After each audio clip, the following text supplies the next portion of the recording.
Le silence tombe et l'appel dépasse la salle. Devant des femmes venues de 60 pays, Ibrahim Traoré ne célèbre pas un symbole, il déplace le centre de gravité du développement, de la marche vers le pilotage, en liant souveraineté, production et leadership féminin. Qu'est-ce que cela change, concrètement, pour celles qui cultivent, transforment et nourrissent déjà, et pourquoi Ibrahim Traoré insiste-t-il sur leur rôle pour unir un continent fragmenté ? Parce que sans ce basculement, l'autonomie reste un mot.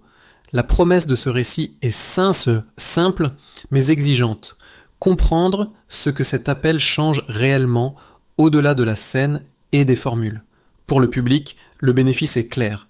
Lire ce discours comme une grille d'action, pas comme une déclaration. Il ne s'agit pas d'adhérer ou de rejeter, mais d'identifier où se situent les leviers, les tensions et les conditions de réussite. L'enjeu dépasse la reconnaissance symbolique des femmes. Il touche à la cohérence d'un projet de souveraineté qui affirme ne plus vouloir attendre l'aide extérieure, tout en appelant à des soutiens pour ne pas laisser les femmes, surtout rurales, seules face aux contraintes. Cette ligne de crête structure tout le message. Si elle tient, le discours dessine une trajectoire possible. Produire, transformer, distribuer, puis réduire la dépendance. Si elle cède, la promesse risque de rester fragmentée entre ambition continentale et réalité locale. C'est pourquoi l'intervention de Ibrahim Traoré mérite une lecture méthodique, non pour juger l'intention, mais pour tester la capacité de transformation. Ce qui compte n'est pas ce qui est proclamé, mais ce qui devient faisable, ici et maintenant. Ce qui frappe d'abord, ce n'est pas une promesse chiffrée, mais une échelle. Ibrahim Traoré s'adresse à des femmes venues de 60 pays, devant un auditoire comptant des milliers de participantes, et il place d'emblée la question au-delà d'un cadre national. Ce choix révèle l'angle central du discours. La souveraineté n'est pas présentée comme un acquis à récupérer, mais comme un résultat à fabriquer collectivement. Dans cette logique, l'unité africaine cesse d'être un slogan politique. Elle devient une condition opérationnelle, liée à la capacité de produire, de transformer et de faire circuler la valeur sur place. Ibrahim Traoré insiste sur un point constant. Tant que l'Afrique dépend d'une aide extérieure pour nourrir, équiper ou employer sa population, l'indépendance reste incomplète. Le contexte du discours est traversé par une douleur explicitement nommée. Il est question d'enfants perdus, d'industries qui stagnent, de départs risqués vers l'exil pour chercher ailleurs ce qui devrait être possible ici. Cette souffrance n'est pas mobilisée pour émouvoir, mais pour justifier l'urgence d'un changement de trajectoire. Le message progresse alors sur deux rails parallèles. D'un côté, une ambition continentale qui affirme qu'aucun pays ne peut réussir seul. De l'autre, une mécanique concrète qui descend jusqu'aux chaînes de valeur les plus élémentaires. C'est à ce point que les femmes deviennent centrales dans l'argumentation. Elles sont décrites comme déjà présentes à chaque maillon décisif. Agriculture, transformation, production, approvisionnement des marchés intérieurs. Ibrahim Traoré ne les présente pas comme une force potentielle à créer, mais comme une force existante, insuffisamment reconnue et soutenue. La souveraineté, dans ce cadre, dépend moins de déclarations que de leur capacité réelle à agir. Un microcas sert de pivot discret. Une femme rurale élève des enfants, cultive, transforme quand elle le peut, nourrit sa communauté, sans accès stable à l'eau, aux outils ou à la formation. Si rien ne change pour elle, l'unité reste théorique. Si sa capacité d'agir progresse, la trajectoire collective commence à se déplacer. Le discours introduit alors un personnage guide collectif, sans visage unique, mais avec une fonction précise. La femme africaine, en particulier celle des zones rurales. Elle n'est pas décrite comme une figure abstraite, mais comme un point d'appui déjà actif dans l'économie réelle. À travers elle, le propos cesse d'être symbolique et commence à produire des effets mesurables par l'usage. D'abord, prenons un cas en milieu rural. Une productrice travaille au plus près des matières premières. Elle cultive puis transforme lorsque l'infrastructure existe et lorsque les outils ne manquent pas. Dans la logique du discours, c'est ici que la promesse se teste le plus tôt. Si des espaces de production sont créés, si l'accès à l'eau et aux instruments devient possible, alors la transformation locale cesse d'être exceptionnelle. L'impact précoce n'est pas une révolution visible à l'échelle macro, mais une continuité retrouvée. Produire, transformer, puis écouler sans attendre une aide extérieure. Ensuite, prenons un cas en milieu urbain. Une entrepreneur apparaît comme le prolongement naturel de cette dynamique. Elle n'est pas opposée au monde rural, elle en devient la continuité. Le discours insiste sur l'esprit d'entreprise, la distribution et la capacité à structurer un marché intérieur. À ce stade, l'effet immédiat n'est pas l'exportation lointaine, mais la circulation locale de la valeur, puis son élargissement progressif. Ces deux figures ne forment pas deux trajectoires séparées, elles composent une seule chaîne. Le message suggère que si ce lien fonctionne, la dépendance recule par petites touches observables. Si le lien se rompt, l'ambition continentale se fragmente. L'idée essentielle est directe, sans capacité d'agir au premier maillon, rien ne tient durablement. Avant, le discours parle d'attente. Après, il tranche, l'attente doit finir. L'activation commence par une scène maîtrisée, une salle pleine, un silence dense. Ibrahim Traoré salue, puis désigne un socle précis, les femmes comme piliers du développement et de la souveraineté. Il ne s'agit pas d'une valorisation morale, il impose une relecture du pouvoir économique. Il nomme la pauvreté, la discrimination, l'exil. Il rappelle la mort des enfants, l'industrie décrite comme stagnante, les obstacles qui empêchent une indépendance réelle. Dès ce point, le discours quitte le confort de l'abstraction. Le paroxysme survient lorsque l'échelle change. Ibrahim Traoré ne parle plus seulement d'un pays, il parle d'un continent. Il affirme que l'indépendance ne peut pas venir d'un seul État. Il fixe une condition centrale, l'unité. Il décrit la fragmentation comme une habitude ancienne, nourrie par la méfiance, les différences de religion, de culture et de langue. Puis il avance une idée structurante. Les femmes peuvent aplanir les conflits, elles peuvent rapprocher, elles peuvent faire tenir ensemble ce qui se disperse. À ce moment précis, l'unité cesse d'être une formule politique. Elle devient une fonction sociale assignée à des actrices concrètes. Le discours atteint alors son point de bascule opérationnel. Il quitte l'appel général pour entrer dans une mécanique précise. Agriculture, transformation, production, distribution. La chaîne est énoncée comme une route continue, non comme une liste. L'accent est mis sur les zones rurales, présentées comme le lieu où la différence se fait réellement. Ibrahim Traoré affirme que c'est là que se joue l'industrialisation du champ jusqu'au marché intérieur. Il refuse explicitement la posture d'assistance. Il répète qu'on ne peut plus continuer à espérer une aide extérieure comme moteur principal. Viennent ensuite les répliques sous forme d'annonces d'action. Créer des espaces où produire et transformer les matières premières. Permettre la fabrication de produits destinés au marché intérieur, déployer des programmes de formation professionnelle, faciliter l'accès aux technologies et aux ressources nécessaires pour entreprendre, mettre en place des mécanismes de soutien ciblés, en priorité pour les femmes rurales. Le message se durcit. Il ne s'agit plus seulement de paroles, mais d'actes attendus. Une couche financière s'ajoute à cette séquence. Programme de soutien, prêts préférentiels, fonds d'investissement dédiés. L'objectif est de répéter sans détour, permettre d'emprunter, d'entreprendre, puis de développer une activité viable. Ibrahim Traoré rattache ses leviers à des prérequis matériels souvent invisibles dans les discours. Accès à la terre, accès à l'eau propre, accès aux outils de production. L'État est présenté comme responsable de la construction de ces infrastructures, surtout en milieu rural. Enfin, une tension assumée clôt la séquence. Le discours affirme ne pas pouvoir le faire seul. Il appelle à une coopération avec des organisations internationales, des donateurs et des ONG pour élargir et rendre efficaces les programmes. Autonomie revendiquée et soutien requis coexistent. Ce n'est pas une conclusion, c'est un point de friction volontaire. La question ouverte demeure: par quoi commence réellement le basculement une fois la scène refermée? Au point de départ, la situation est connue. La production existe, mais reste fragile.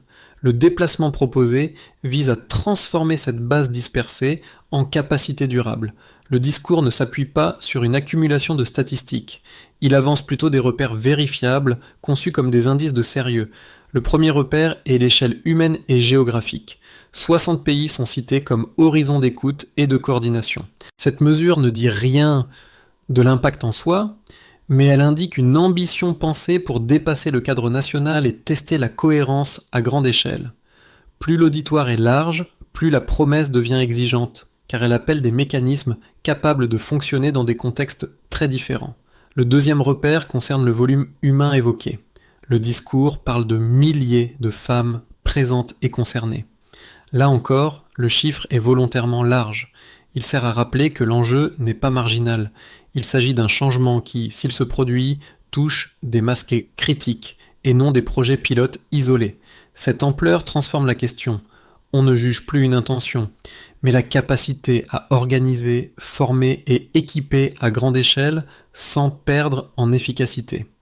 Le troisième repère est structurel. Il réside dans la chaîne de valeur explicitement décrite, agriculture, transformation, production, distribution, puis marché intérieur. Cette chaîne agit comme un instrument de mesure implicite. Si un maillon ne fonctionne pas, l'ensemble ralentit. Le discours propose donc un critère simple, observer si les femmes peuvent réellement produire, transformer et écouler. Si elles restent bloquées au premier stade, la souveraineté reste théorique. Si elles avancent le long de la chaîne, l'autonomie commence à se matérialiser. Autour de ces repères, le texte décrit des éléments observables, même sans chiffres précis. Des espaces de production et de transformation doivent exister physiquement. Des programmes de formation professionnelle doivent être identifiables, réguliers et reliés à des usages concrets. L'accès aux technologies et aux ressources nécessaires pour entreprendre doit être praticable, et non seulement annoncé. Ces éléments ne prouvent pas encore un résultat final, mais ils permettent de vérifier si le mouvement est réel. Le financement constitue un autre indicateur clé. Le discours évoque des prêts préférentiels et des fonds dédiés. L'enjeu n'est pas leur existence nominale, mais leur accessibilité effective, notamment pour les femmes des zones rurales. Si les procédures restent opaques ou inadaptées, le levier financier se neutralise lui-même. A l'inverse, s'il devient utilisable, il transforme un potentiel en capacité d'agir. Enfin, les infrastructures sont posées comme des prérequis mesurables par l'usage quotidien. Accès à la terre, accès à l'eau propre, accès aux outils de production. Ces conditions ne sont pas présentées comme des récompenses, mais comme des bases. Ibrahim Traoré rattache explicitement ce point à une exigence de cohérence. Sans ces accès, ni la production ni la transformation ne peuvent se stabiliser. Pris ensemble, ces éléments dessinent un passage clair, d'une souveraineté proclamée à une souveraineté testable. La preuve ici n'est pas un chiffre isolé, c'est la convergence entre échelle, chaîne et usage réel. On peut d'abord lire cela de manière favorable. Cela souligne la cohérence interne du message. Le discours articule unité, souveraineté et développement autour d'un levier précis, la capacité de produire, transformer et distribuer localement. Dans cette optique, placer les femmes au centre n'est pas un geste symbolique, mais une décision d'efficacité. Elles sont déjà présentes au maillon décisif, surtout en milieu rural, là où la chaîne se rompt le plus souvent. En reliant formation, financement, infrastructure et coopération, l'argument propose une architecture lisible. L'autonomie n'est pas promise comme un miracle, mais comme une trajectoire conditionnelle, dépendante d'actions observables. Cette lecture considère que le discours nomme les contraintes sans les esquiver et qu'il assume la complexité plutôt que de la masquer. On peut aussi choisir une lecture plus critique. Elle pointe un risque structurel.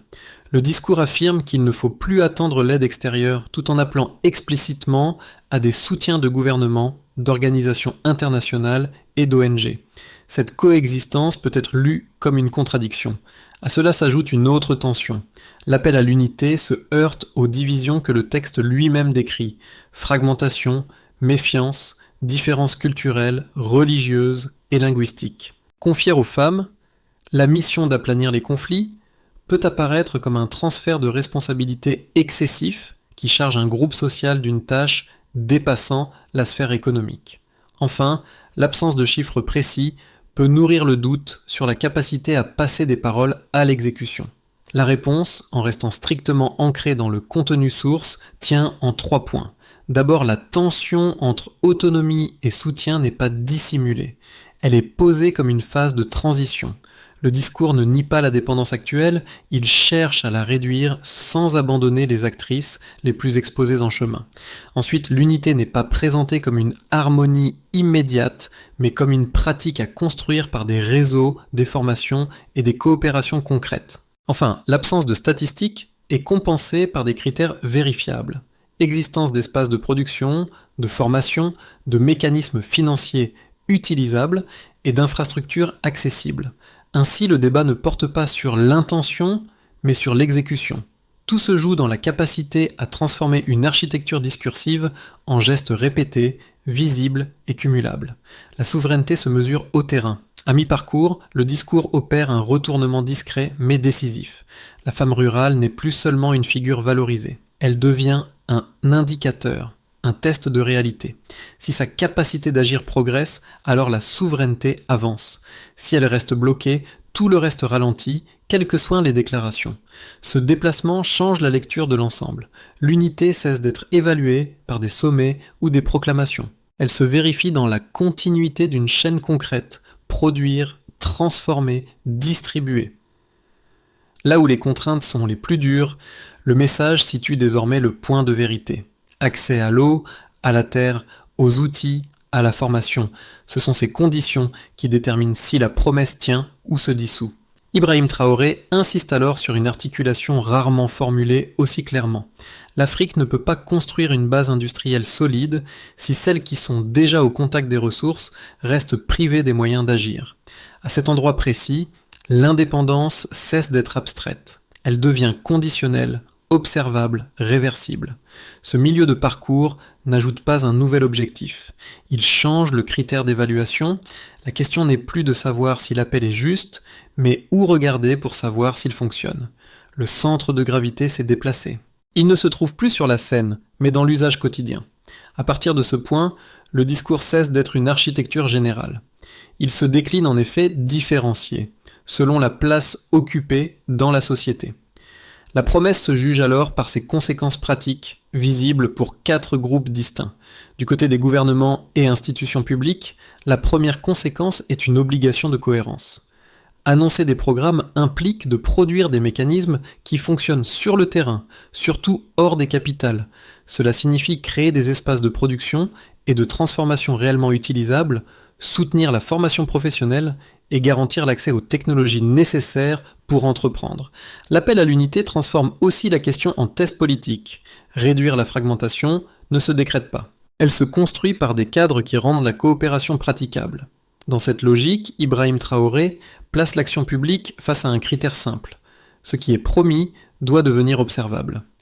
Du côté des entreprises, de l'entrepreneuriat et du financement, le discours déplace la notion d'opportunité.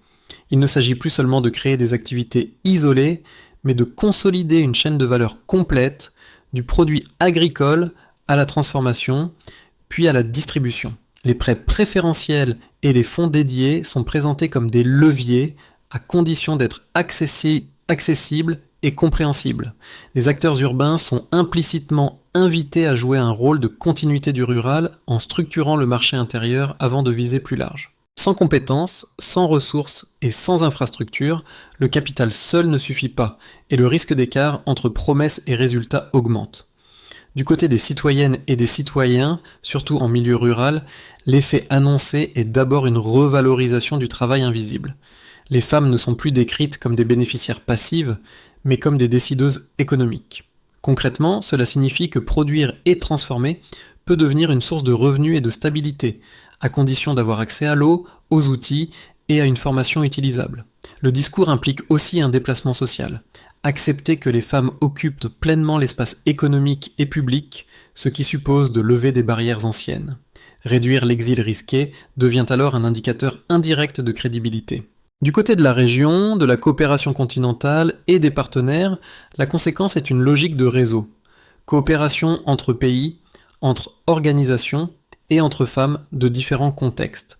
Le paradoxe est assumé, viser l'autonomie tout en mobilisant des soutiens extérieurs. Ibrahim Traoré suggère ici un équilibre précis, le soutien comme levier temporaire, le pilotage local comme condition durable. L'unité devient alors un avantage stratégique, mesurable par la capacité à coordonner. Dans ces 4 registres, le message converge vers une même idée. Si les femmes deviennent réellement le moteur de la production, de la transformation et de la circulation de la valeur, la souveraineté cesse d'être une formule. Elle devient une série de décisions quotidiennes, observables et cumulatives. À ce stade, la question n'est plus de savoir ce que le discours promet, mais quelle trajectoire il rend plausible à court et moyen terme. Sans attribuer de probabilité, 3 scénarios se dessinent, tous conditionnels, tous dépendants de l'exécution. Dans un scénario de base, de continuité encadrée, les mécanismes annoncés existent mais avancent par à-coups. Des espaces de production et de transformation apparaissent de manière inégale. La formation professionnelle progresse, mais reste concentrée dans certaines zones. Les prêts préférentiels et fonds dédiés permettent des démarrages, surtout en milieu urbain, tandis que les zones rurales avancent plus lentement, freinées par l'accès à l'eau, aux outils et aux ressources. L'unité progresse par coopération locale, sans basculement continental. La souveraineté avance, mais de façon fragmentée. Dans un scénario optimiste, un effet de chaîne se déclenche. Les politiques s'alignent rapidement entre niveau local et national. L'accès à l'eau, à la terre et aux outils s'améliore dans les zones rurales, stabilisant la production et la transformation. La formation devient pratique et continue, permettant la maîtrise de compétences transférables. Le financement est réellement accessible, transformant l'entrepreneuriat en tissu d'activité relié au marché intérieur. Les réseaux entre femmes de différents pays jouent un rôle de relais, facilitant l'échange de méthodes et la circulation d'opportunités. Dans ce cas, l'unité cesse d'être déclarative et devient opératoire. Dans un scénario défavorable, la promesse reste fragmentée. Les programmes existent surtout sur le papier. Les mécanismes financiers ne touchent pas les zones où les besoins sont les plus forts. Les infrastructures tardent, l'eau et les outils manquent, et la transformation reste limitée. L'appel à l'unité se heurte aux divisions décrites dans le discours lui-même. La fatigue collective s'installe face à des annonces répétées sans effet visible. La souveraineté recule par inertie. Ces scénarios ne sont pas des prédictions. Ils fonctionnent comme un tableau de conditions. Si l'accès aux ressources s'améliore, la trajectoire change. Si la formation devient utilisable, la chaîne se renforce. Si le financement est praticable, l'initiative se multiplie. Ibrahim Traoré place ainsi le débat au bon niveau. Non pas l'adhésion à une vision, mais l'observation des signes qui indiquent quelle trajectoire est en train de s'imposer. À ce point du récit, l'enjeu se rapproche du vécu. Le discours ne demande plus seulement d'évaluer une vision politique. Il invite chacun à se situer par rapport à ce qui devient concrètement possible selon sa place et ses marges d'action. Pour celles et ceux qui vivent en milieu rural, l'impact évoqué est d'abord matériel. Si l'accès à l'eau, à la terre et aux outils se renforce, la production et la transformation cessent d'être des efforts isolés. Elles deviennent une activité qui compte, qui nourrit et qui peut générer des revenus plus stables. La formation professionnelle vise précisément ce passage. Transformer des savoir-faire dispersés en compétences transmissibles, capables de tenir dans la durée. L'effet attendu n'est pas spectaculaire, mais cumulatif. Pour les personnes en ville, le discours ouvre un autre angle. Entreprendre ne consiste pas seulement à créer une activité individuelle. Il s'agit aussi d'organiser la distribution, de structurer un marché intérieur et de faire circuler des produits issus de la transformation locale. La cohérence se mesure alors à la capacité de soutenir ce qui vient du rural, au lieu de l'absorber sans retour. Le lien entre zone rurale et urbaine devient un indicateur de maturité économique. Pour celles et ceux qui observent depuis l'extérieur, le message suggère une posture précise. Soutenir sans confisquer, coopérer sans imposer, renforcer des programmes sans remplacer la décision locale. Cette attitude conditionne la crédibilité des partenariats et leur acceptation sur le terrain. 2 gestes simples émergent de cette lecture. D'abord, privilégier l'apprentissage concret par la formation et la transmission de compétences utilisables. Ensuite, encourager la coopération praticable par des réseaux fonctionnels plutôt que des déclarations générales. Le discours présente ces gestes comme des graines d'unité. Leur accumulation, plus que les slogans, détermine si la trajectoire esquissée peut réellement s'installer. À ce stade, le discours de Ibrahim Traoré peut se lire comme une feuille de route conditionnelle, structurée autour d'étapes successives plutôt que d'une promesse globale. L'objectif n'est pas d'accélérer partout à la fois, mais de rendre le mouvement vérifiable. Pour commencer, il s'agit de clarifier la cible et les priorités immédiates. Les acteurs concernés sont les gouvernements et les mécanismes publics. L'action attendue consiste à identifier en priorité les femmes des zones rurales et les maillons où la chaîne production-transformation se bloque le plus souvent. Le progrès se mesure simplement par l'existence de listes de besoins, de zones d'intervention et de critères publics utilisables sur le terrain. Ensuite, il s'agit de ouvrir des espaces de production et de transformation à court terme. Les autorités locales, les dispositifs publics et les communautés sont au cœur de cette phase. Il s'agit de créer des lieux fonctionnels où les matières premières peuvent être transformées pour le marché intérieur. La mesure du résultat n'est pas abstraite. Ces espaces doivent être accessibles, utilisés et reliés à une distribution minimale.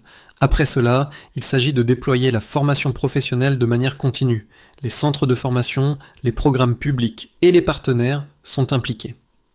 L'accent est mis sur des compétences directement applicables, transformation, gestion, qualité, organisation du travail. Le critère de réussite repose sur la régularité des formations et la transmission effective des compétences. Puis il s'agit de rendre le financement réellement accessible. Les mécanismes financiers, fonds dédiés et prêts préférentiels doivent être compréhensibles et praticables, en particulier pour les femmes rurales. Le progrès se mesure par la capacité à emprunter et à démarrer une activité sans barrière dissuasive. Enfin, il s'agit de sécuriser les prérequis matériels et la coopération. Accès à l'eau, à la terre et aux outils, combiné à une coopération extérieure ciblée. Ibrahim Traoré insiste sur cet équilibre.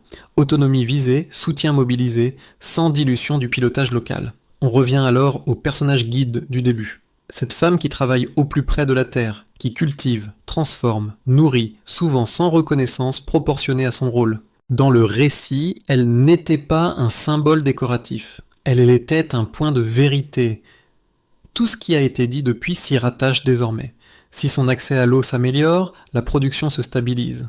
Si elle dispose d'outils adaptés, la transformation devient régulière. Si la formation est utilisable, le savoir-faire se transmet. Si le financement est praticable, l'initiative cesse d'être un pari solitaire. À travers elle, la souveraineté cesse d'être une idée abstraite et devient une expérience vécue, répétable, mesurable par le quotidien. Le discours a aussi dessiné son miroir urbain. L'entrepreneur qui prolonge l'effort rural organise la distribution et fait tenir le marché intérieur. Entre ces deux figures, il n'y a pas deux mondes séparés. Il y a une seule chaîne. Et c'est cette chaîne que Ibrahim Traoré cherche à déplacer, du champ vers l'industrie, de la parole vers l'usage, de l'attente vers l'action. Une promesse sans outils n'émancipe personne. Cette phrase résume le cœur du message. Elle ne clôt pas le débat, elle fixe un critère. Regardez ce qui change pour celles qui produisent déjà et jugez le reste à cette aune. Là se joue la crédibilité de l'appel. La conclusion du discours n'impose pas une adhésion. Elle propose un critère d'attention. Au lieu de se demander si la vision est convaincante, le message invite à observer ce qui change réellement, là où les contraintes sont les plus fortes et les promesses les plus exposées. Cette approche déplace le rôle du public. Il ne s'agit plus d'applaudir une déclaration, ni de rejeter une ambition. Il s'agit de suivre des signes concrets, des formations qui fonctionnent, des espaces de production utilisés, un financement accessible, des coopérations qui tiennent dans le temps. Ce sont ces éléments cumulés qui indiquent si l'appel se traduit en trajectoire.